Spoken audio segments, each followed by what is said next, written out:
지난 시간에는 율법의 요약에 대해서 우리 말씀을 나누고 오늘은 율법의 이행에 대한 얘기와 또 율법의 직무에 대한 이야기들을 한번 나누어 보도록 하겠습니다.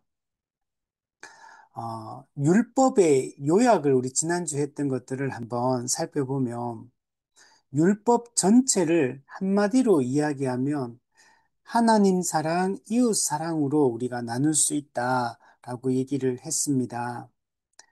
마태복음에서 예수님께서도 율법 전체를 요약을 하시면서 마음과 목숨과 뜻과 힘과 정성을 다해서 하나님을 사랑하라 이렇게 말씀하고 있고 두 번째는 내 이웃을 내 몸과 같이 사랑하라 또는 내 이웃을 내 자신과 같이 사랑하라 이렇게 말씀을 하고 있습니다.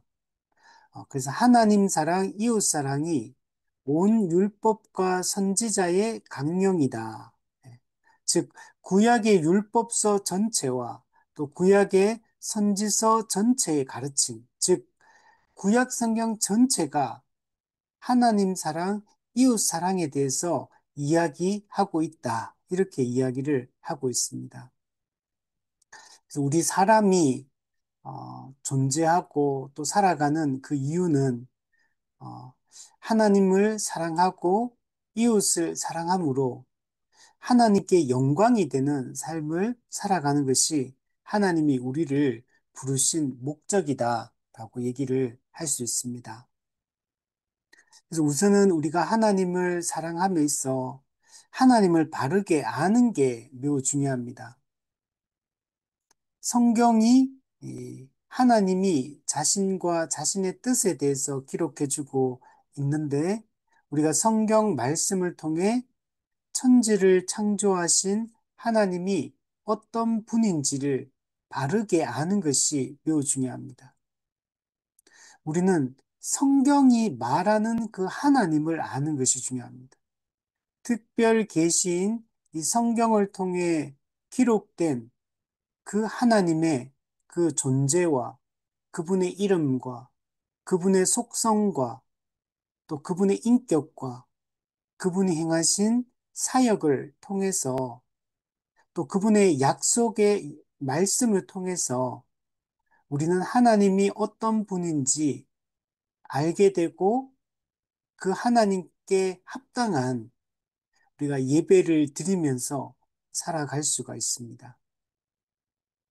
그래서 교회는 이 성경을 잘 가르치고 또 우리 기독교 2000년 역사 속에 성경을 해석하고 그 성경의 핵심적인 가르침들을 요약한 이 교리를, 이 정통 교리를 잘 가르침으로 하나님이 어떤 분인지 바르게 알아야지만 우리가 정말 하나님을 사랑할 수가 있고 또 그분께 합당한 찬양과 경배를 돌리며 살아갈 수 있습니다.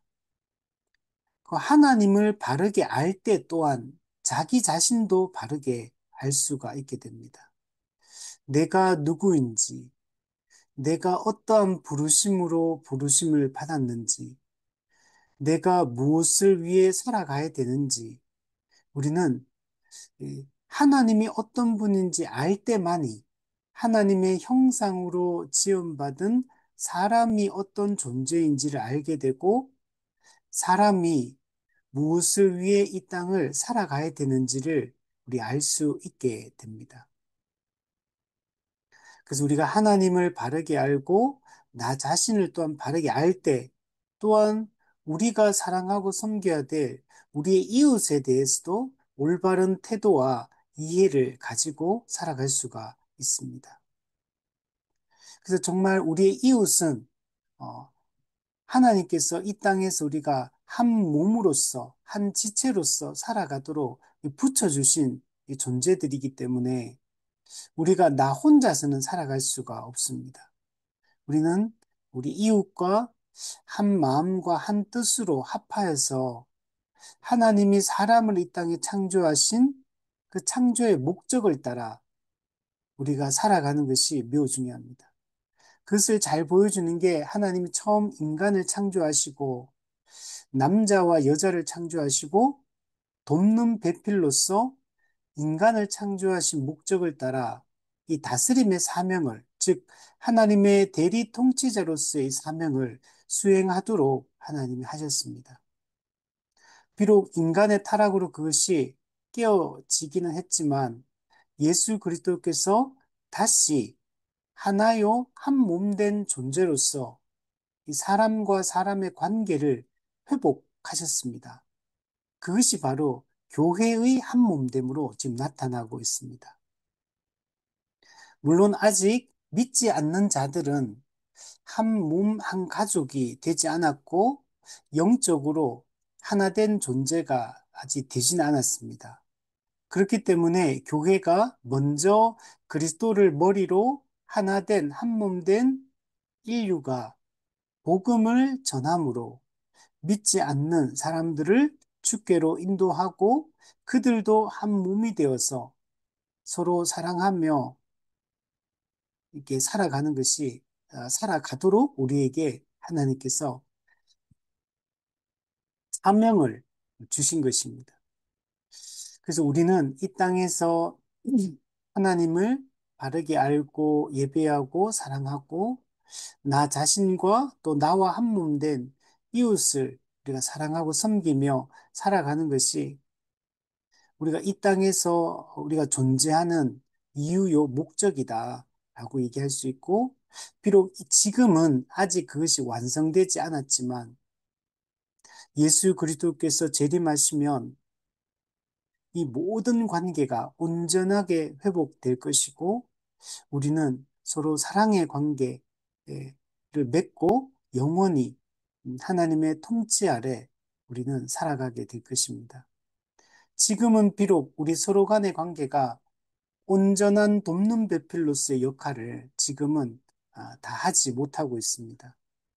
물론 불신자와는 돕는 배필의 관계 자체가 아닌 상태가 돼버렸고, 그러나 믿는 성도들끼리는 이 돕는 배필의 관계가 회복이 되었지만 아직은 불완전한 상태이기 때문에 교회적 삶이 이 성도의 교제도 아주 충분하게 내 이웃을 내 몸과 같이 사랑하는 단계까지는 아직은 우리가 이르지 못한 이런 상태입니다. 그러나 우리는 지금 이곳에서부터 그것을 맛보기 시작했고 또 그런 종류의 삶을 살아가기 시작한 것입니다.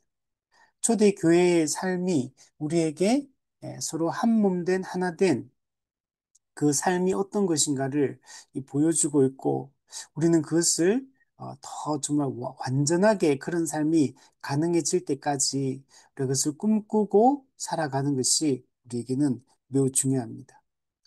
그래서 우리 지난 시간에는 이 율법의 요약, 하나님 사랑, 이웃 사랑에 대한 이야기들을 우리가 지난주에 살펴보았고, 오늘은 율법의 이행에 대해서, 율법에 순종하여 살아가는 삶에 대한 이야기를 하고, 또 율법의 기능 또는 직무에 대한 얘기를 오늘 한번 정리를 해보도록 하겠습니다.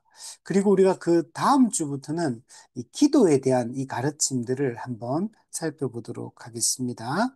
우리 오늘은 224문, 먼저 율법의 이행에 대해서 우리 26문까지 한번 살펴보도록 하겠습니다. 223문을 보면 율법에는 하나님을 올바로 섬기는 방법이 내포되어 있습니다. 따라서 그리스도인은 이 율법의 명령에 따라서 살아야만 하는 것입니까? 네, 그렇습니다. 율법은 하나님의 법입니다. 율법은 하나님이 어떤 분인지를 기록하고 있고 하나님의 뜻을 기록을 하고 있습니다.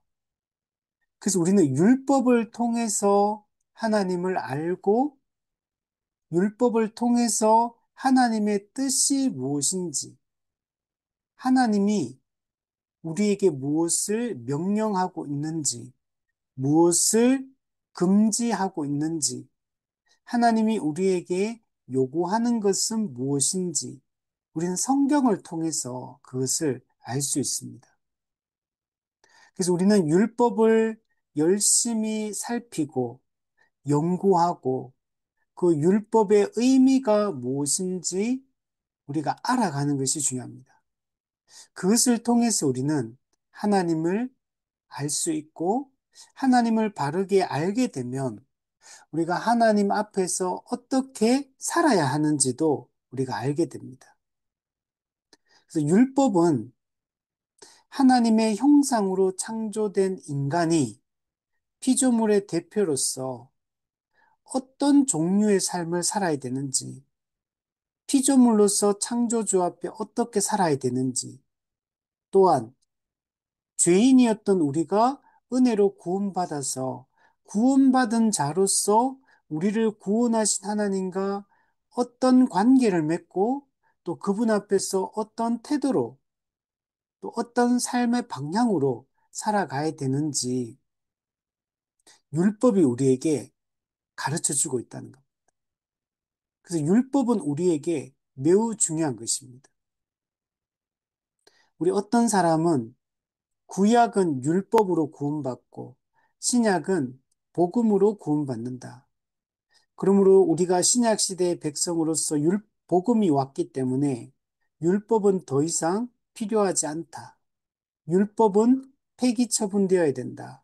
이렇게 생각하는 율법 무용론을 주장하고 율법 폐기론을 주장하는 이런 어리석은 사람들도 있지만 율법은 복음과 반대되는 것도 아니고 율법은 구원받은 자에게는 율법이 불필요한 것도 아니라 율법은 우리가 구원을 받음에 있어서도 구원받고 난 이후에도 율법은 우리에게 여전히 중요하고 우리는 율법을 지켜야 되는 그런 존재다라고 얘기할 수 있습니다.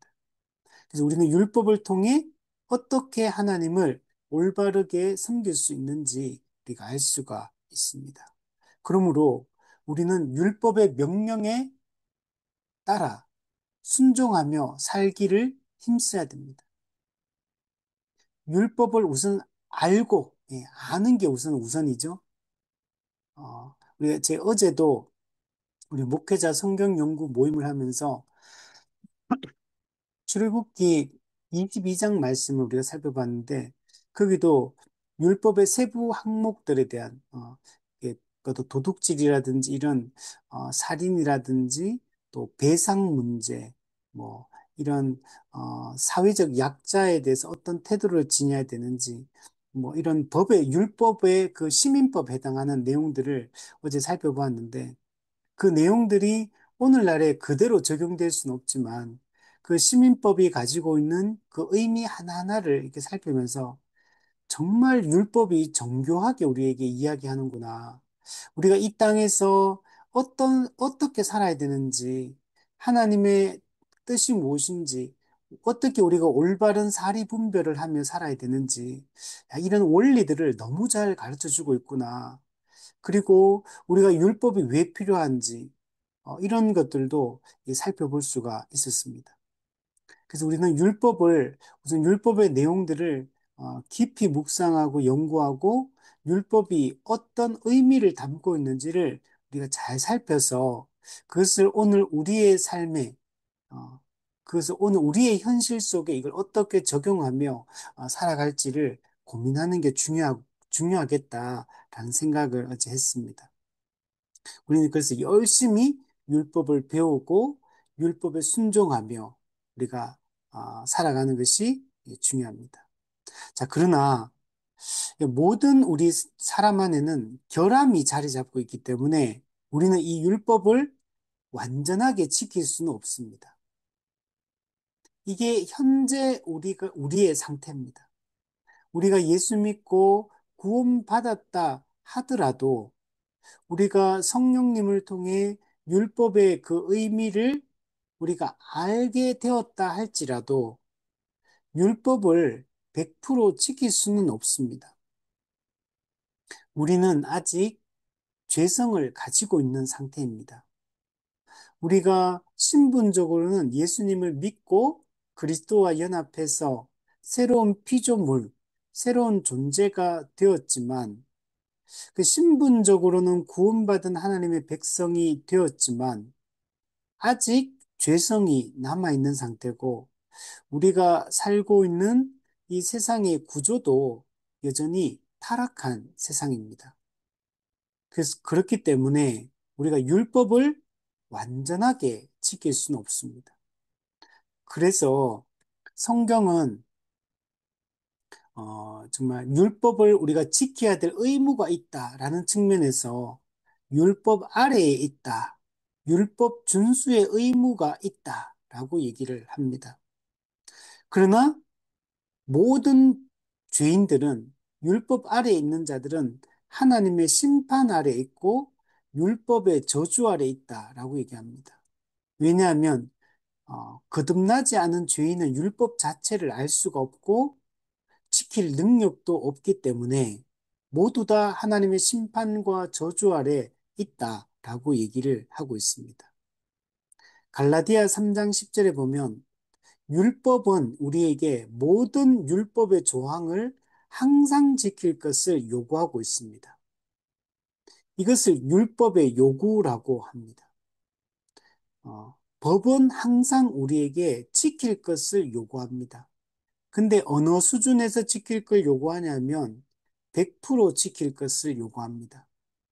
율법의 요구도 우리에게 100% 모든 율법의 조항을 항상 지킬 것을 요구하고 있는데 우리는 그렇게 할 수가 없는 겁니다. 그렇기 때문에 모든 사람은 하나님의 심판 아래에 있고 율법의 저주 아래에 있다라고 얘기를 합니다. 예수 그리스도의 십자가 죽음이 바로 이 율법의 저주 아래에 있던 우리를 구원하기 위해서 그 저주를 대신 받으신 사건, 하나님의 진노를 대신 받으신 사건, 죄에 대한 형벌을 대신 받으신 사건, 이것이 예수님의 십자가 죽음의 가장 중요한 의미입니다. 그러나 우리 그리스도인은, 그러나 거듭난 그리스도인은 불신자, 거듭나지 않은 이 죄인들과는 차이점이 있습니다. 비록 우리가 모든 율법의 조항을 항상 지키지는 못하지만, 그러나 우리가 그 이전에는 아예 율법을 알지도 못하고 지킬 수도 없는 존재였다면, 예수님을 통해 우리가 거듭나서 새로운 존재가 되었기 때문에 이제는 성령의 도우심으로 율법의 의미도 알 수 있고 율법에 순종하며 살아가는 것도 가능한 존재로 우리가 바뀌게 된 겁니다. 그래서 우리 현재 그리스도인은 율법을 지킬 수 없다라고 이렇게 생각해서는 안 된다는 것. 우리는 어쩔 수 없이 죄를 지을 수밖에 없고 우리는 율법을 지키지 못하기 때문에 의롭게 살 수 없는 존재다. 라고 현재 우리 성도의 상태를 생각해서는 안 됩니다. 비록 우리가 완전하게 지키지는 못하지만 그러나 율법을 알고 지킬 수 있는 새로운 존재가 되었다는 사실을 기억해야 됩니다. 그러므로 율법을 지키지 않고 죄를 지으며 살아가는 우리의 어떤 모습에 대해서 어쩔 수 없다라고 생각해서는 안 된다. 우리가 사람이기 때문에 죄를 지을 수밖에 없다라고 생각해서는 안 된다는. 우리가 성령의 도우심으로 죄와 싸우면 이길 수 있는 새로운 존재가 되었다는 사실을 기억을 해야 됩니다. 그래서 죄 짓는 거에 대해서 우리가 당연한 것처럼 어쩔 수 없는 것처럼 그런 식으로 변명하는 것은 우리의 새로운 존재로 지원받은 우리의 존재를 부정하는 것과 같은 것입니다. 그래서 그것을 우리가 잘 기억을 해야 됩니다.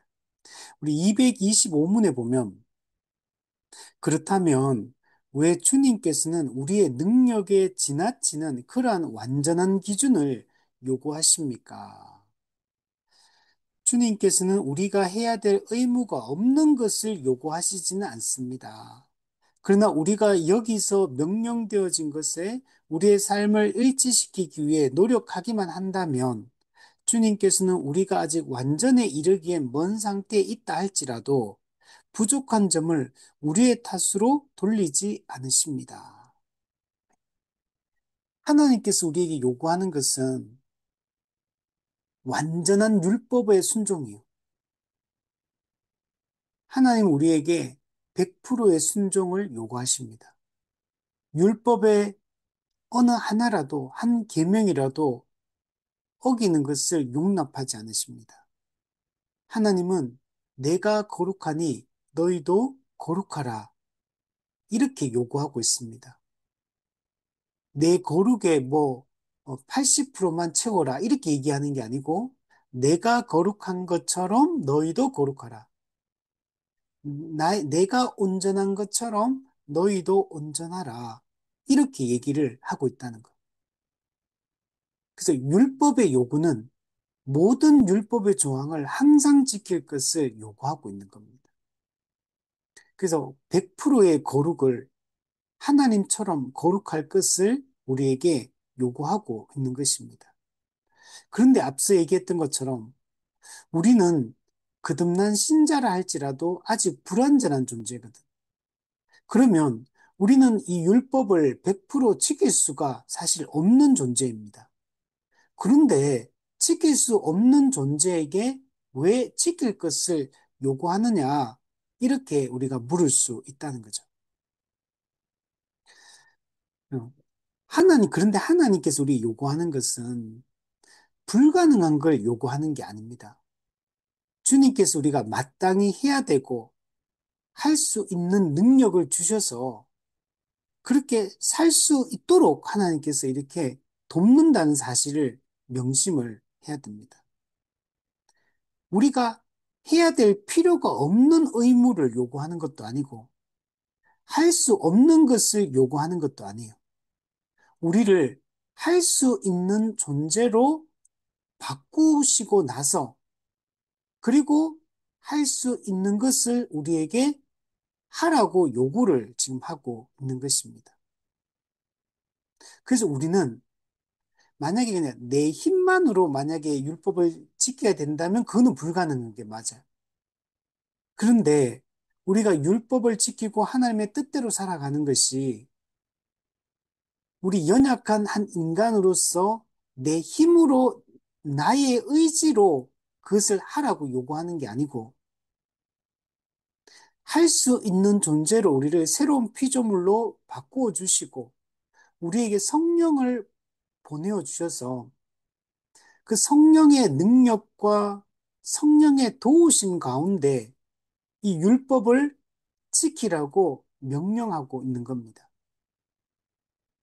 그래서 우리는 새로운 존재라는 측면, 이 새로운 존재는 성령의 능력과 도우심으로 살아가는 존재이기 때문에 율법을 알고 성령의 이 조명하심으로 우리가 율법을 알고 성령의 능력과 도우심으로 율법을 지키기 때문에 성도는 율법을 지키며 살아갈 수 있는 자가 되었다는 겁니다.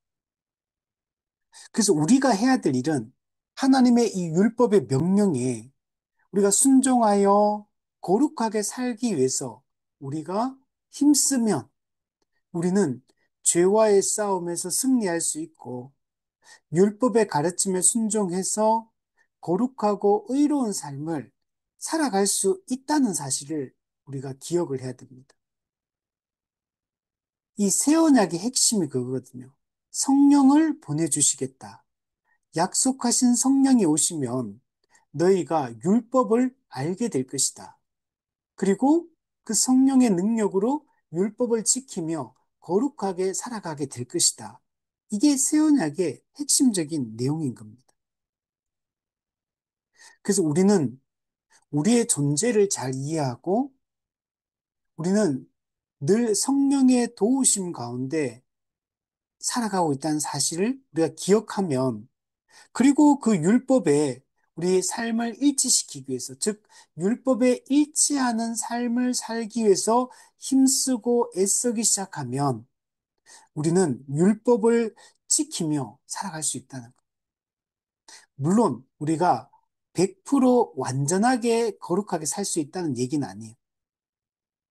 비록 우리가 율법의 그 완전함의 그 수준에서 봤을 때는 아직 우리가 먼 상태에 있을 수도 있습니다. 그러나 하나님께서 그런 부분까지 우리에게 책망하시면서 왜 100%못 살아내느냐, 이렇게 책망하지 않는다는 거야. 우리 그 요한 웨슬리 같은 경우는 완전주의, 이 완전 성화의 개념을 이렇게 이야기를 했어요. 물론 그게 처음에는 요한 웨슬리는 우리가 새로운 존재가 되었기 때문에 이제 우리가 그 완전한 거룩, 완전한 성결을 향해 그 목표로 삼고 추구하며 나아가야 된다. 이제 이런 측면에서 완전주의 신학을 이야기를 했습니다. 근데 한 측면에 보면 요한 웨슬리가 완전주의, 완전 성결 개념을 들고 나왔을 때 물론 우리는 100% 완전 성결이 불가능합니다. 완전 성화는 예수님 재림 이후에 이루어집니다. 그걸 우리는 영화라고 얘기합니다. 그는 분명히 그때 이루어지는 게 맞아요. 그러나 요한 웨슬리가 이것을 강조했을 때 그거는 우리가 새로운 존재라는 사실을 강조하고 있는 거예요. 과거에 율법도 알 수 없고 율법을 지킬 수도 없는 그런 죄인의 상태가 아니라는 사실을 강조하는 거예요. 새로운 존재가 되었다. 그러므로 그 새로운 존재는 새로운 존재답게 살아가야 된다. 살아갈 수 있다는 사실을 강조를 하는 거. 그래서 내가 거룩하니 너희도 거룩하라는 이 명령처럼 우리가 그 완전 성화에 이르기를 힘쓰고 추구하며 살아가야 된다는 것을 강조를 하고 있습니다. 물론 그게 후대로 가면 이게 오해가 돼가지고 이 땅에서 완전 성결에 이를 수 있는 것처럼 막 설명하기 시작해요. 요한 웨슬리 같은 경우는 그 완전 성화를 목표로 나아가야 된다는 걸 강조를 했다면 후대는 이 땅에서 완전 성결에 이를 수 있는 것처럼 이렇게 좀 왜곡된 가르침을 가르친 측면이 있습니다. 그거는 우리가 받아들일 수 없지만 우리가 새로운 존재라는 사실과 성령이 오셨기 때문에 우리 안 내주하시기 때문에 우리는 율법을 알고 성령의 도우심으로 율법을 지키며 거룩하게 살아갈 수 있는 자라는 사실을 우리가 기억을 해야 되고 그래서 우리가 짓는 죄에 대해서 어쩔 수 없어서 지었다는 것처럼 변명과 핑계를 대서는 안 됩니다. 우리는 하나님의 전신갑주로 무장해서 죄와 피 흘리기까지 싸우면 싸워 이길 수 있는 존재다. 율법의 거룩한 그 명령에 우리가 힘써 우리가 그 율법을 지키고자 하면 우리가 지키며 살아갈 수 있는 존재다. 라는 걸 늘 잊지 말아야 됩니다. 226문에 보면 당신은 지금 일반적으로 모든 사람들에 대해서 말하고 있습니까? 아니면 단지 신자들에 대해서 말하고 있는 것입니까? 네. 우리가 지금 이야기하는 건 전부 신자들에 대해서 얘기하고 있습니다. 그럼 불신자는 거듭나지 않았기 때문에 율법을 이해할 수도 없고 율법을 이해한다 하더라도 율법을 지킬 능력 자체가 없습니다. 인간은 전적으로 타락했고 전적으로 무능력한 존재입니다. 율법을 알고 지키고 구원받을 수 있지 않습니다. 이게 불신자의 상태. 그래서 불신자는 죄를 지을 수밖에 없는 존재예요. 불신자는 거듭나지 않은 자는 하나님의 뜻대로 살아가는 게 불가능하고 하나님을 알고 예배하는 것도 불가능하고 그 타락의 상태, 부패한 상태는 완전한 그런 하나님을 적대하고 대적하는 그런 상태에 있는 게 거듭나지 않은 자의 상태.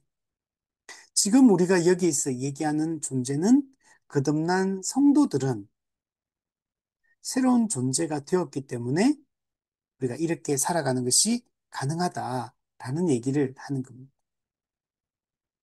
그래서 우리가, 그런데 우리 안 되던데요. 네, 우리가 안 되는 게 아니고 우리가 복음을 바르게 알고 믿고 그 복음에 충실한 삶을 성령의 능력을 의지하고 또 이 교회적 삶, 성도의 교제를 통해서 이 죄와의 싸움을 싸우고 의를 행하는 이런 종류의 삶을 살아보지 않았기 때문에 우리가 이게 안 되었던 거지 불가능하기 때문에 안 되는 게 아니라는 겁니다. 그러니까 우리는 초대교회가 살았던 이런 초대교회도 물론 불완전합니다. 그렇지만 우리 교회가 어떤 존재인지를 너무나 잘 보여주고 교회가 얼마나 거룩하고 이타적인 삶이 가능한지를 초대교회가 좀 보여주고 있는 겁니다. 그것을 잘 보여주는 게 초대교회는 가난한 사람이 없었다. 이게 아주 이 초대교회 삶이 어떤 종류의 삶이었는지 한마디로 보여주는 표현입니다. 가난한 사람이 없는 것은 하나님의 나라가 그 초대교회 안에 이루어졌다는 걸 얘기를 하는 거예요.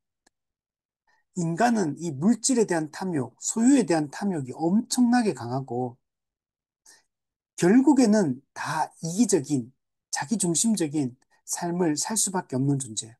근데 초대교회가 보여주는 삶은 하나님을 사랑하고 이웃을 내 몸과 같이 사랑하며 살아가는 삶이 어떤 것인지 그걸 이 땅에서 최대치로 보여주고 있는 겁니다.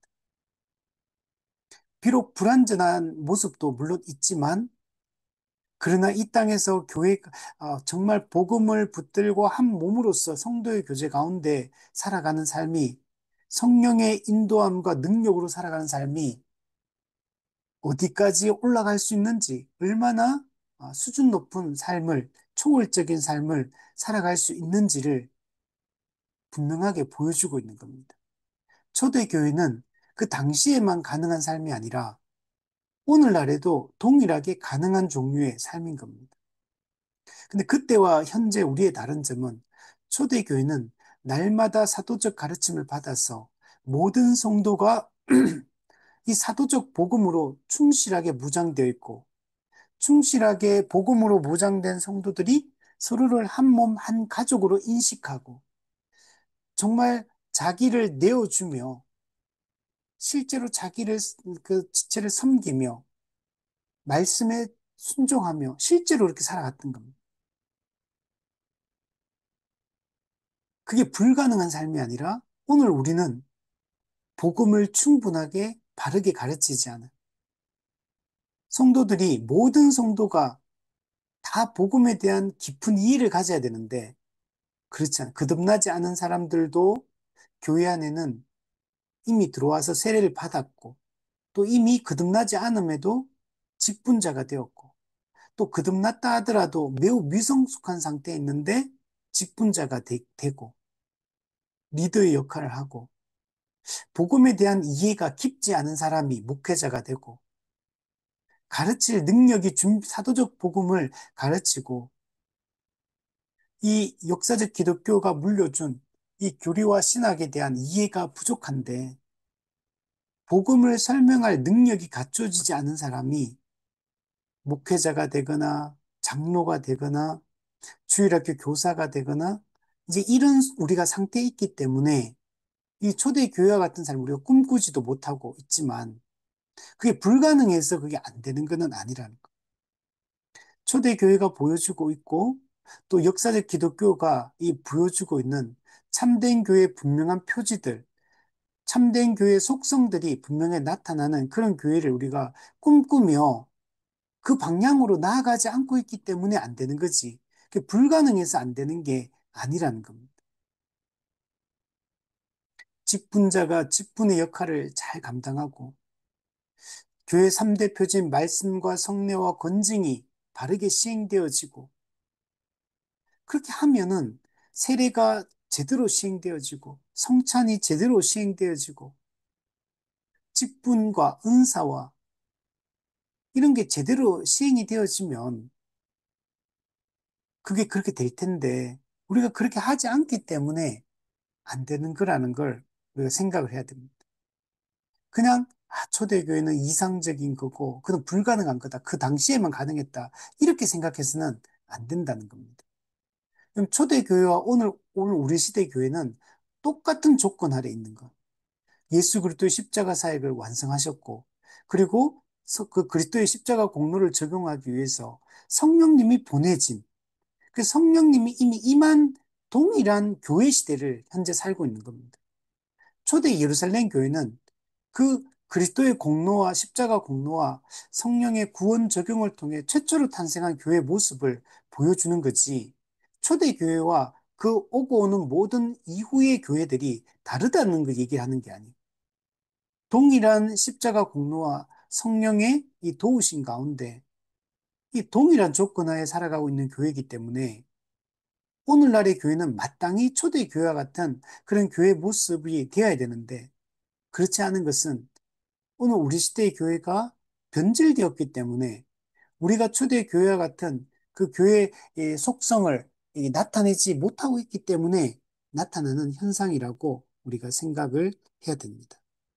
그래서 지금 우리가 이런 율법을 알고 율법을 지킬 수 있다는 것도 성도에 대한 이야기다라고 생각을 해야 됩니다. 왜냐하면 성령에 의해 거듭나지 않은 사람들은 율법에 있는 가장 사소한 것도 행할 수 없기 때문입니다. 불신자는 율법을 알 수도 없고 율법의 사소한 것들조차도 지킬 수 없습니다. 전적으로 부패하고 무능력하고 타락했기 때문에 선을 행할 수 있는 능력 자체가 없어요. 인간의 양심 자체가 변질되었고 양심이 제대로 작동되지를 않는 이런 상태에 있는 게 죄인의 상태인 겁니다. 또 서로 율법의 어느 한 부분을 행하는 사람이 있다고 하더라도 그것으로 그 사람이 율법 전체를 지켜야 하는 의무를 벗어나는 것이 아닙니다. 네. 거듭나지 않은 죄인이 율법의 일부분을 이해하고 그것을 지키기 시작했다 할지라도 앞서 얘기했던 것처럼 갈라디아 3장 10절 성경은 모든 율법을 항상 지킬 걸 요구하고 있습니다. 로마서 8장의 율법의 요구는 모든 율법의 1.1획도 빠짐없이 다 지킬 것을 요구하고 있다는 것. 우리가 율법의 대부분을 지키다가 율법 하나를 어기면 성경은 모든 율법을 어긴 것이라고 이야기를 하고 있다는 것. 우리가 하얀 새 옷이 있는데 거기 예를 들면 빨간 떡볶이 국물이 한 방울 딱 떨어졌어요. 그러면 그 옷은 이미 오염된 겁니다. 떡볶이 국물 한 방울이 떨어졌던, 100방울이 떨어졌던, 그 떡볶이 그릇을 엎었던, 그건 똑같이 오염된 상태라는 거예요. 하나님이 완전히 거룩하고 의로운 분이기 때문에 하나님이 용납하는 존재는 완전히 깨끗해야지만 하나님 용납하십니다. 하나님은 조금의 점과 흠도 용납하지 않는 분입니다. 하나님은 우리가 큰 죄를 지었던, 작은 죄를 지었던 동일한 죄인이란 하나님 앞에서는. 어떤 사람은 100가지의 범죄를 했고 난 한 가지 범죄를 했다고 해서 하나님이 너는 죄인이 아니라고 얘기하는 게 아니라 하나님은 완전히 거룩하고 의롭기 때문에 그 어떠한 점과 흠도 용납하지 않는다는 사실을 하나님 온전히 거룩한 것만 받아주시는 분이라는 사실을 죄가 있으면 반드시 심판하는 분이라는 사실을 우리가 잊지 않아야 됩니다. 그래서 우리가 하나님의 이 성품과 속성 그분이 어떤 분인가를 우리가 잘 이해하는 게 되게 중요합니다. 우리 뒤에 보면, 그리고 아까 했지만, 율법 전체를 행할 의무를 우리가 가지고 있다는 사실을 항상 기억해야 돼요. 우리 갈라디아 말씀에 보면, 그 갈라디아 교회가 율법의 행위로 의롭다함을 받지 못하고, 오직 예수 그리스도를 믿음으로 의롭다함을 받는다는 사실을 알고, 예수님을 믿음으로 구원받았어. 그래서 갈라디아 교회가 율법의 행위, 즉 자기 공로로 구원을 받으려고 하는 시도를 버리고 오직 믿음, 예수님에 대한 믿음을 가지고 구원을 받았는데 근데 다시 율법의 행위, 자기 공로로 의지하는 이런 율법주의로 되돌아갔습니다. 그때 바울이 갈라디아 교를 책망할 때 너희가 다시 율법의 행위로 돌아가면 율법 전체를 행할 의무가 있다. 율법 전체를 스스로가 다 지켜 행해야 될 의무가 생기는 겁니다. 근데 그 중에 하나라도 어기게 되면 영원한 멸망에 처해지게 됩니다. 여러분, 하나님과 우리의 관계는 언약 관계입니다. 이 언약 관계는 행위 언약 관계, 행위 언약. 우리가 율법을 지켜야 됩니다. 행위 언약을 행할 의무를 우리 모든 사람은 가지고 있어요. 여러분, 은혜 언약이 주어졌다고 해서 행위 언약의 요구가 사라진 게 아니에요. 행위 언약의 요구를 반드시 행해야 됩니다. 근데 그걸 은혜 언약은 우리 인간이 행하는 게 아니라 우리 인간의 대표로 오신 예수 그리스도가 행위 언약의 그 의무를 예수님이 대신 이행하기 때문에 은혜라고 얘기하는 거지. 언약의 요구 자체가 사라진 게 아니에요. 언약이 요구하는 의무 자체가 사라진 게 아니에요. 항상 우리는 하나님의 이 법을 지켜야 될 그 의무 가운데 있다는 사실. 근데 그걸 우리가 한 게 아니라 예수님이 대신 행해 주심으로 말미암아 우리 그리스도인은 어떤 사람이냐? 이미 율법 전체를 다 이행한 사람으로 하나님이 받아주신 겁니다. 내가 율법을 지키지 않았죠. 예수님이 내 대신 율법을 다 지켰기 때문에 예수 믿는 사람은 그리스도와 연합해서 그리스도가 행하신 그 언약 그 이행의 공로를 우리가 그걸 누리게 되는 거. 그래서 하나님께서는 우리 그리스도인을 성도를 율법을 다 지킨 자로 우리를 바라보시는 겁니다. 그 예수 믿고 나서 우리가 율법을 지키는 것은 율법의 의무를 다 이행하지 않았기 때문에 율법을 지키는 게 아니라 그리스도께서 우리 대신 다 행했기 때문에 우리도 율법을 다 지킨 자예요. 율법을 다 지킨 자기 때문에 이제 그 백성답게 율법을 지키며 살아가야 되는 거예요. 이는 우리가 지금 성도가 율법을 지키는 것은 구원받기 위해서 율법을 지키는 게 아니고 율법을 받았기 때문에 지켜야 된다는 거. 지키며 거룩하게 살아가야 된다는 걸 얘기를 하고 있는 겁니다. 자, 그래서 율법의 내용 전체를 온전히 성취하지 않으면 그러면 저주를 받게 됩니다. 그래서 예수님을 믿는 방법 외에는 율법을 다 지킬 방법이 없어요. 타락한 인간이 스스로의 힘으로는 율법을 다 지킬 수 없어요. 그래서 예수님을 믿음으로 우리 대신 율법을 다 지키신 예수님을 믿음으로만 우리도 율법을 다 지킨 자가 될 수가 있고 그렇기 때문에 우리가 죄 사함과 의롭다함을 받을 수가 있는 것입니다. 자, 우리 율법의 이행에 대한 얘기를 우리 224문부터 226문까지를 한번 우리가 살펴보았습니다.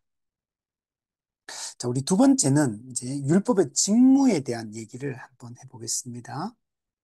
율법의 직무 또는 율법의 어떤 어, 음, 율법의 기능 또는 율법의 용도라고 이게 이 세 가지 표현이 다 가능합니다.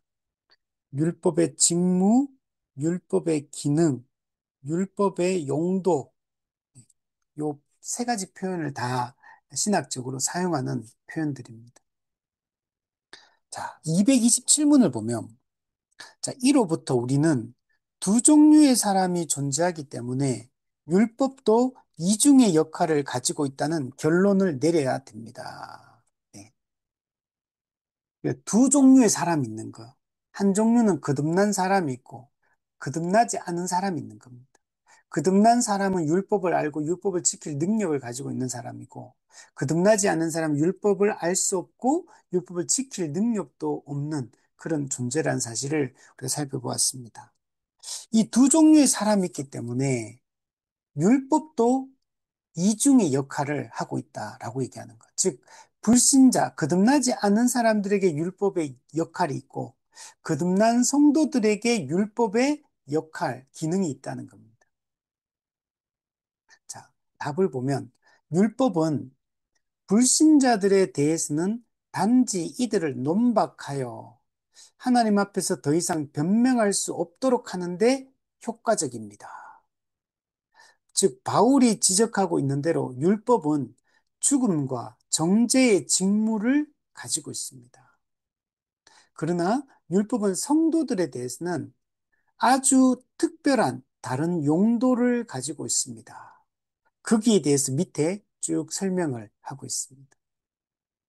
자, 율법이 거듭나지 않은 성도들에게는 그 거듭나지 않은 성도들, 즉 죄인들이죠. 이들의 입을 막는 역할을 합니다. 하나님 앞에 변명할 수 없도록 입을 막아버리는 역할을 합니다. 왜냐하면 거듭나지 않은 죄인이 율법, 법 앞에 딱 서서 그 법을 적용해 보면 내가 죄인이라는 사실이 적나라하게 폭로되기 때문에 그래요. 우리가 법 앞에 딱 서면요. 그 법의 세부 조항에 나를 쫙 이렇게 비춰보면 나의 더러움이 내가 법을 어겼다는 사실이 적나라하게 드러나기 시작하는 겁니다. 그래서 모든 죄인은 율법 앞에 딱 서는 순간 자신이 죄인이라는 사실을 인정할 수밖에 없습니다. 그래서 갈라디아 3장에서 모든 입을 막고 이렇게 모든 입을 막고 하나님의 심판 아래에 있게 한다. 모든 사람은 죄인이고 모든 사람은 율법 앞에 딱 서는 순간 변명거리, 핑계거리가 다 사라지게 됩니다. 할 말이 없는 거. 명백하게 내가 죄를 지었다는 사실, 명백하게 하나님의 법을 어겼다는 사실이 드러나기 때문에 그런 겁니다. 그래서 로마서 3장 20절에 보면 율법으로는 죄를 깨달음이라. 그래서 율법은 죄를 깨닫게 하는 역할을 합니다. 그래서 율법을 옆에 보면 죽음과 정죄의 직무를 가지고 있다라고 얘기를 하는 겁니다. 죽음과 정죄의 직무. 이게 율법의 첫 번째 기능이에요. 율법은 모든 사람을 율법 앞에서 우리의 죄인됨을 드러내는 역할, 정죄하는 기능, 사형에 해당하다는 사실을 밝히는 이런 기능을 하고 있는 겁니다. 자, 그런데 율법은 성도들에게는 거듭난 사람들에게는 다른 역할을 또 합니다. 물론 성도들도 처음에는 예수 믿기 이전에 거듭나지 않았기 때문에 정죄의 기능, 죄를 깨닫게 하는 역할을 했습니다. 근데 거기서 끝나는 게 아니고 우리 택한 자들에게는 다른 역할, 두 가지의 다른 역할을 또 하고 있다는 걸 알 수가 있습니다. 우리 228문에 보면 성도들에 대해서 율법이 어떤 역할을 하는지를 설명을 해주고 있습니다. 228문에 보면, 자, 첫째로 행위를 통해 의롭게 될 수 없다는 사실을 신자들에게 보여줌으로써, 즉 그들을 겸손하게 만들어 줌으로써 그들로 하여금 예수 그리스도 안에서 구원을 찾도록 준비시켜 줍니다. 자, 율법은 율법을 하나님이 처음에 사람에게 주실 때 그 주신 목적이 뭐냐면 율법을 지켜서 구원을 받게 하려고 율법을 주신 게 아닙니다. 그러니까 율법을 지켜서 구원받는 데 율법의 목적이 있는 게 아니에요. 우리 첫 번째 율법의 기능, 율법을 통해 내가 죄인이라는 사실을 깨닫게 하려고 하는데 목적이 있는 거예요.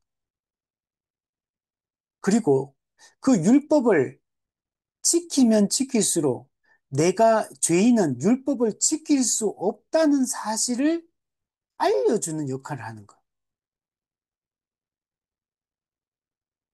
율법을 지킬수록 지킬 수 없다는 사실만 더 극명하게 이게 드러나기 시작합니다. 나는 율법 앞에 딱 서는 순간 죄인이라는 걸 깨달았죠. 그 율법을 막 지켜서 구원을 받아 보려고 해요. 근데 지키면 지키려고 노력할수록 나는 율법을 지킬 수 없는 존재구나. 나는 율법에 의해서 영원히 멸망당하는 게 합당한 존재구나. 라는 사실이 더 명백하게 드러나기만 해요. 그러니까 이게 주면 줄수록 사람 어떻게 되냐면 교만해질 수가 없어요. 율법 앞에 서면 죄인은 겸손해질 수밖에 없어요. 모든 입이 막힙니다.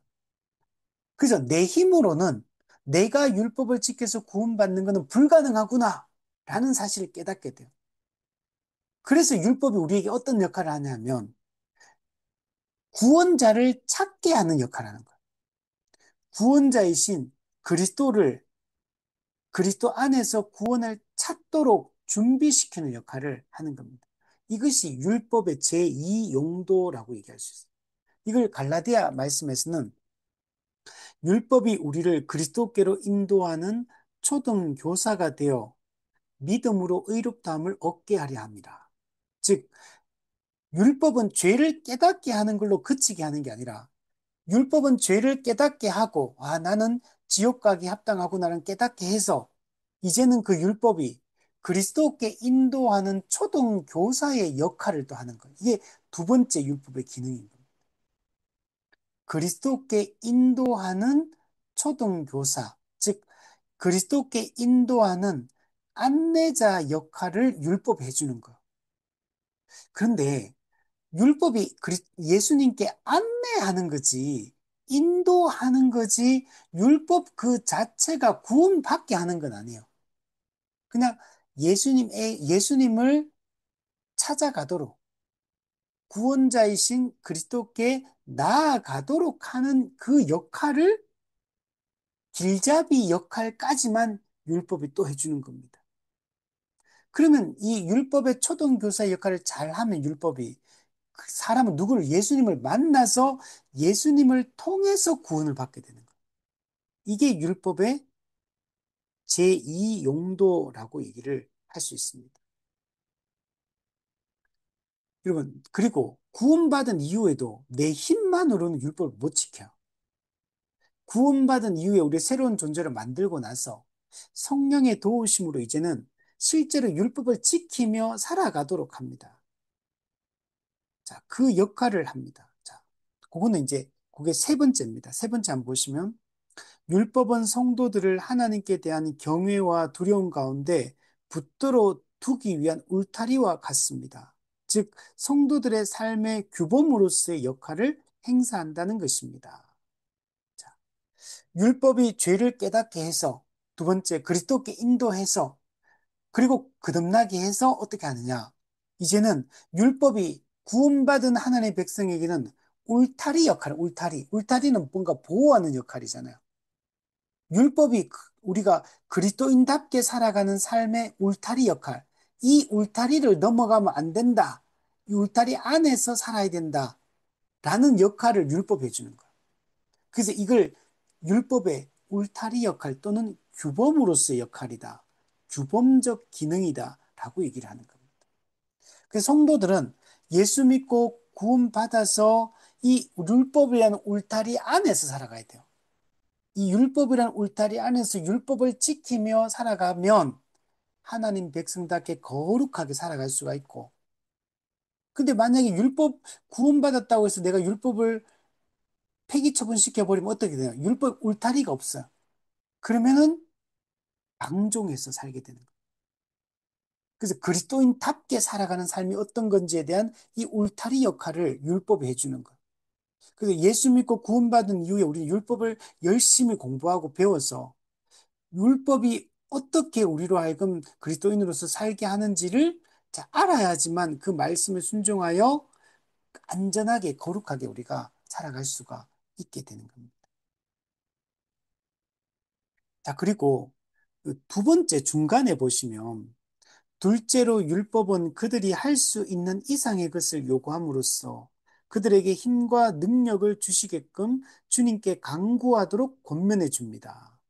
자, 이거는 뭐냐면 우리가 예수 믿고 구원받았어요. 근데 만약에 내 힘만으로 살아간다면 우리는 엄청나게 거룩하게 살아갈 수가 없어요. 그런데 우리는 이 율법이 그냥 현재 내 상태, 내 어떤 능력, 내 경험, 여기에만 머물러 있지 않고 하나님이 요구하는 삶의 수준이 어떤 것인가를 율법이 우리에게 가르쳐 줘요.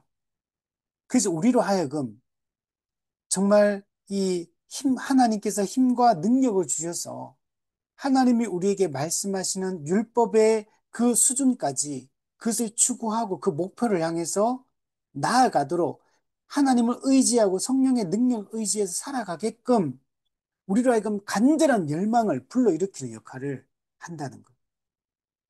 그래서 우리가 매일 율법을 읽는 게 중요한 이유가, 성경을 읽는 게 중요한 이유가, 이걸 읽으면, 아, 내가 이 정도 삶에 만족해서는 안 되는구나. 하나님은 우리가 이렇게 살기를 원하시는구나.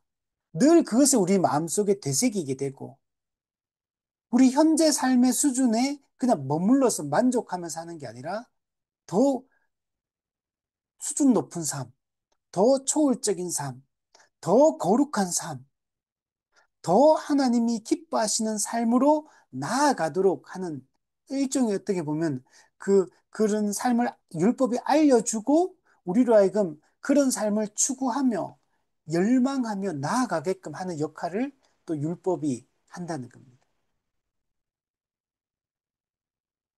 그래서 불신자에게 율법이 하는 역할과 신자에게 하는 율법의 역할이 전혀 다른 겁니다. 불신자에게는 죄를 깨닫게 하고 책망하는 역할을 한다면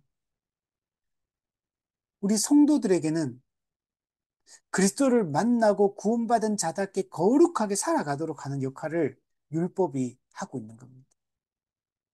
로마서 8장 1절에 보면 생명의 성령의 법과 죄와 사망의 법에 대해서 얘기해요. 생명의 성령의 법이 죄와 사망의 법에서 우리를 해방하였다.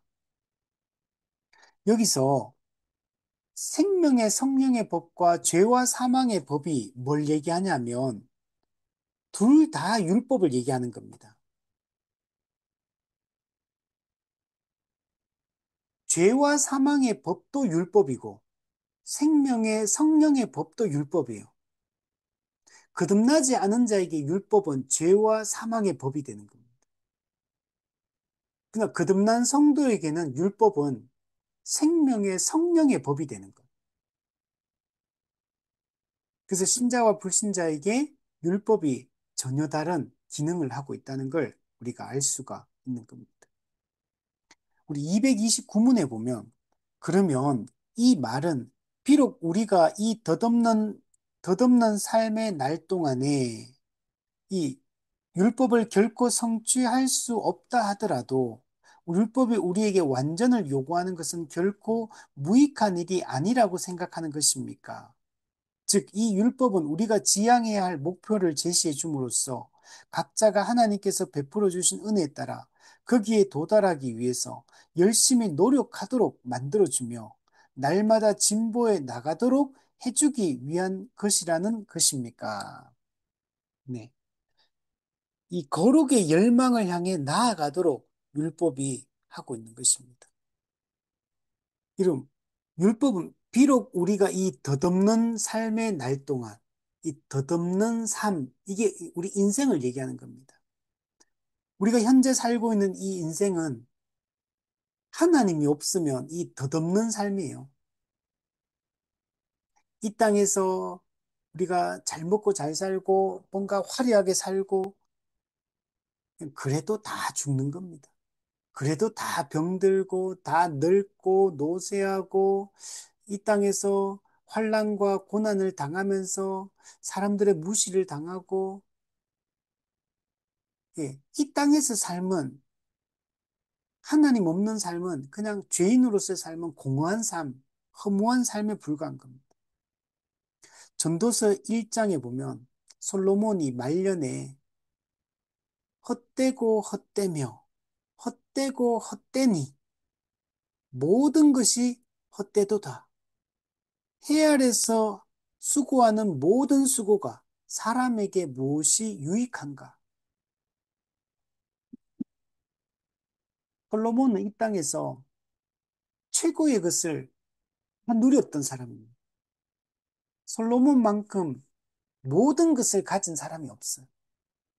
그런데 그의 이 모든 것을 누리고 가지고 권력도, 사랑도, 예, 명예도 다 누렸던 사람, 지식도, 사람들의 인정과 칭찬도 다 누렸던 사람. 그런데 그의 인생의 말년에 전도서를 기록하며 이 해 아래서 수고하는 모든 수고가 다 헛되다. 그래서 전도서 12장에 가면 마지막 이제 어, 우리가 아무 낙이 없다고 할 해가 가깝기 전에 너의 창조자를 기억해라. 이렇게 말해요. 하나님을 기억하는 게 그게 가장 중요하다는. 하나님을 알고 하나님과 올바른 관계를 맺고 살아가는 것이 가장 복된 삶이다라고 얘기하는 거예요. 하나님 없이 이 땅에서 아무리 잘 먹고 떵떵거리고 살아도 결국은 다 죽습니다. 다 환난과 고통 가운데 이 땅을 살다가 다 그냥 아무것도 가지고 가지 못하고 다 죽게 되는 겁니다. 뭐 수백 조를 뭐 가지고 있던들 죽으면 다 내려놓고 가는 거예요. 우리 진시 황제란지 과거의 그런 그 옛날에 그 황제들 왕들 이렇게 보면은 자기 죽을 때 살아있는 사람을 가족들이라든지 자기 신하들이라든지 살아있는 사람을 같이 이렇게 수장하고 이렇게 하잖아요. 그리고 자기가 그 살아있을 때 가지고 있던 보물들 막 그거 다 그 같이 묻어가지고 하고 그 진시 황제 같은 경우는 그 자기 그 자기 군사들 그말 타고 있는 그 병사들을 그 돌로 만들어 가지고 자기 무덤에다 같이 묻어가 그 이거 발굴되고 막 했잖아요. 죽어서도 자기를 지키라고 호위 무사들을 그렇게 해놔도 다 쓸데없는 짓들이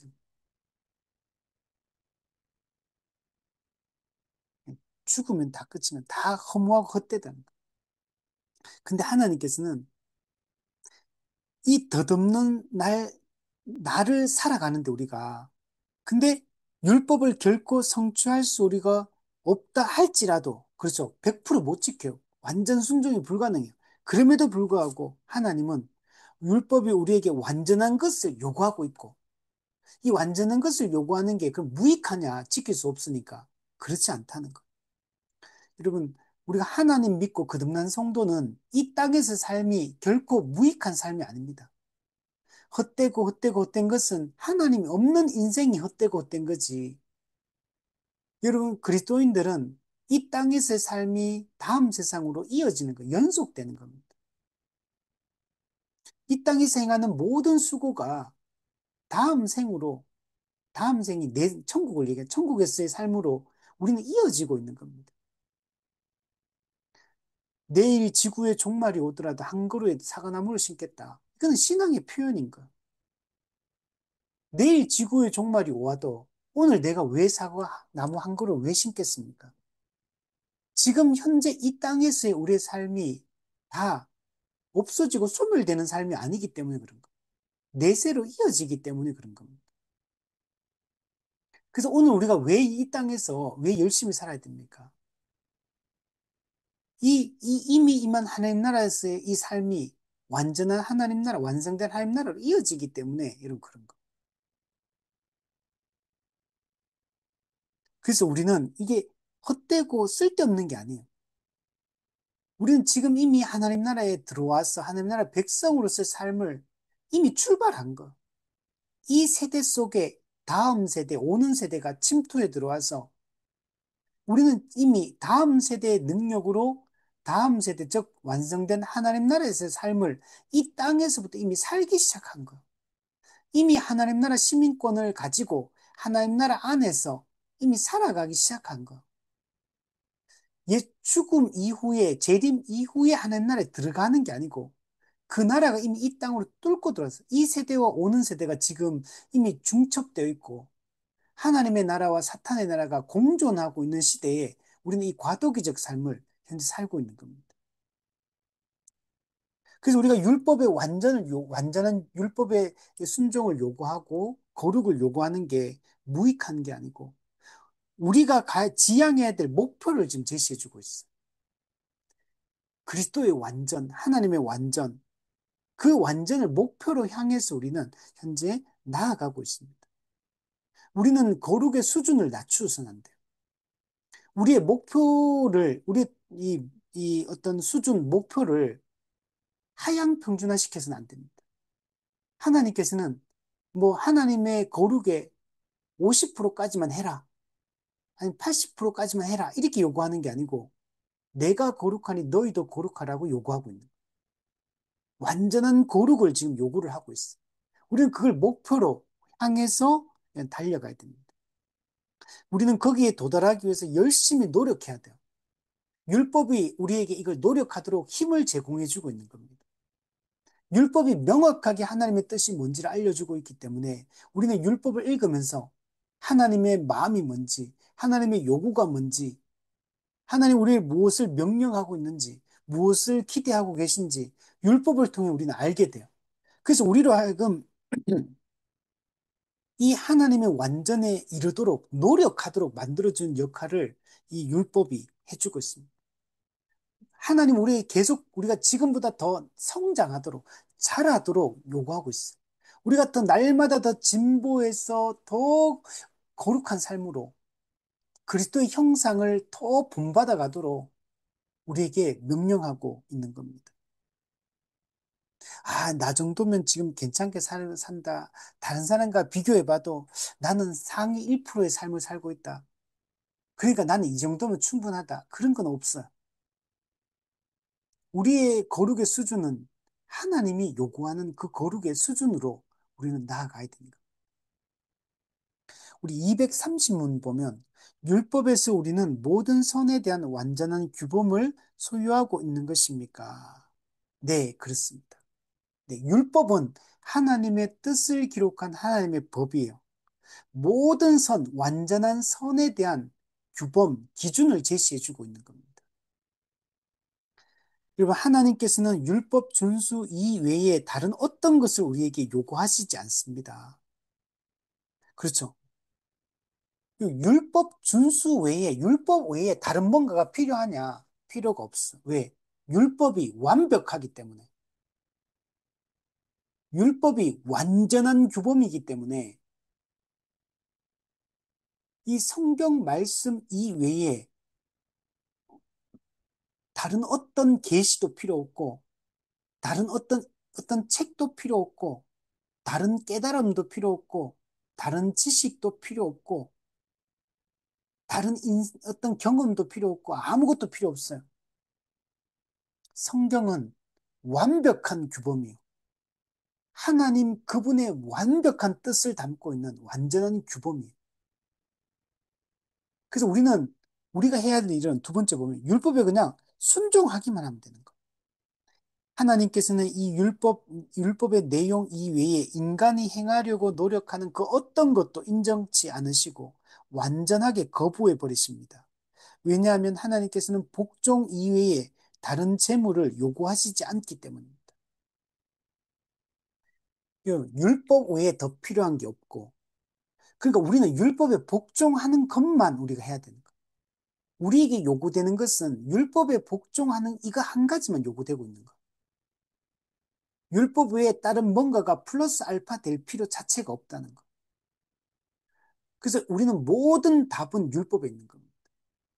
우리는 항상 모든 문제 가운데, 모든 인생의 고민 가운데, 문제 가운데 율법으로 돌아가기만 하면 되는 거예요. 율법을 붙들기만 하면 되는 겁니다. 근데 우리 자꾸 다른 데서 답을 찾으려고 하고, 다른 데서 자꾸 이렇게 뭔가를 얻으려고 하고, 왜 가장 최고의 것이 주어졌는데, 왜 완벽한 것이 주어졌는데, 왜 자꾸 완전한 것이 주어졌는데, 왜 자꾸 불완전하고, 오류가 많고, 답도 없는 것에서 자꾸 답을 찾으려고 하느냐는 거예요. 왜 사람들은 성경에 관심을 갖지 않느냐는 거예요. 성경을 읽고, 성경을 알고자 하고, 성경을 배우려고 하고, 교회는 성경을 가르치는 것에 온통 관심이 집중되어 있어야 되는데, 왜 자꾸 딴 것에 기웃거리고, 다른 것에 마음을 쏟고, 다른 것에 자꾸 허비하고 시간을 이렇게 하느냐. 우리 종교개혁이 초대교회로 돌아가자. 성경으로 돌아가자. 이게 종교개혁의 모토예요. 우리가 지금 해야 될 일은 성경으로 돌아가는 거예요. 종교개혁은 성경의 재발견, 그래서 성경을 번역하기 시작했고, 그 성경을 읽고 배움으로 변화되기 시작한 거예요. 모든 출발은, 모든 변화는 성경에서부터 시작된 거예요. 성경을 읽고, 묵상하고, 설교를 듣고, 양육을 받고, 성경을 연구하고, 여기서부터 모든 게 출발된 거예요. 교회는 이 일에 온 힘을 기울여야 돼요. 초대교회는 날마다 사도의 가르침을 받기를 힘을 썼습니다. 날마다 예수가 그리스도의 주시라는 사실을 선포하기를 힘썼습니다. 오늘 우리가 해야 될 일이 바로 이것을 우리가 기억을 해야 됩니다. 우리 231문에 보면, 그렇다면 선지자들이나 사도들이 행한 훈계, 충고, 명령, 권면들은 무엇에 소용되는 것입니까? 네. 율법은, 우리, 기본적으로 지금 여기서 율법을 얘기할 때는 좁은 의미로 좀 쓰고 있어요. 그래서 구약 모세 오경 또는 좀 더 넓게 본다면 구약 성경을 지금 여기서는 얘기하는 겁니다. 근데 이제 선지자 사도들이 행한 훈계, 충고, 명령, 그러니까 모세 오경 이외에 선지서에서 하는 말들, 신약시대 사도들이 했던 성경의 기록들, 이런 걸 얘기하는 거예요. 이런 것들은 그러면 그 모세 율법하고는 무슨 상관이 있느냐? 이제 이런 의미로 말을 하고 있는 겁니다. 자, 그것들은 단순히 율법을 해설한 것에 불과한 것으로 우리를 율법에 대한 복종으로부터 이탈시켜 놓기 위한 것이 아니라 우리를 율법에로 인도하기 위한 것입니다. 자, 요거는 그러니까 쉽게 얘기하면 구약에 선지서가 있고 신약에 오면은 복음서가 있고 또 서신서가 있습니다. 이런 성경들은, 이런 가르침들은 모세 율법하고 무슨 상관이 있느냐라고 했을 때, 그런 거는 율법만 있으면 된다. 그럼 나머지는 필요 없다. 이런 게 아니라는 거예요. 선지서, 복음서, 서신서, 이런 것들은 율법에 대한 해설이라는 거예요. 율법에 대한 해설이기 때문에 율법과 상충되는 얘기가 아니라는 거예요. 율법의 복종으로부터 이탈시켜버리는 서로, 서로 관계가 먼 관계가 아니라는 거예요. 오히려 이런 것들이 율법으로 하나님의 법으로 우리를 인도하는 역할을 하고 있다. 이거는 충돌되는 얘기가 아니라 같은 이야기를 하고 있고 율법으로 우리를 모아주는 역할, 율법을 지킬 수 있도록 하나님의 법대로 살아갈 수 있도록 하는 역할을 하고 있다. 이렇게 이해를 해야 된다. 그런데 이런 성경에 기록되어 있는 이런 선지자들의 가르침과 사도들의 가르침, 이거 이외에, 즉, 66권 성경에 기록된 이 외에 나머지 외경이라든지 위경이라든지 또는 모든 인간의 저작물들, 이런 것들은 덧붙일 필요가 없다는 거. 이런 것들은 필요 없다. 오직 성경 한 권만으로 충분하다라는 얘기를 하고 있는 겁니다. 근데 예를 들면 천주교 같은 경우는 66권 성경 플러스 외경이 또 들어가 있어요. 성경 안에. 근데 그거는 우리 기독교는 66권 이외에 신구약 66권 이거 이외에는 하나님의 감동으로 기록된 성경 말씀으로 보지 않아요. 오직 66권만이 기록된 정경 캐논에 해당하는 겁니다. 나머지는 전부 인간이 기록한 그냥 인간 저작물에 불과해요. 거기는 어떤 로마 카톨릭처럼 거기에 성경의 권위와 똑같은 권위를 부여해서는 안 돼요.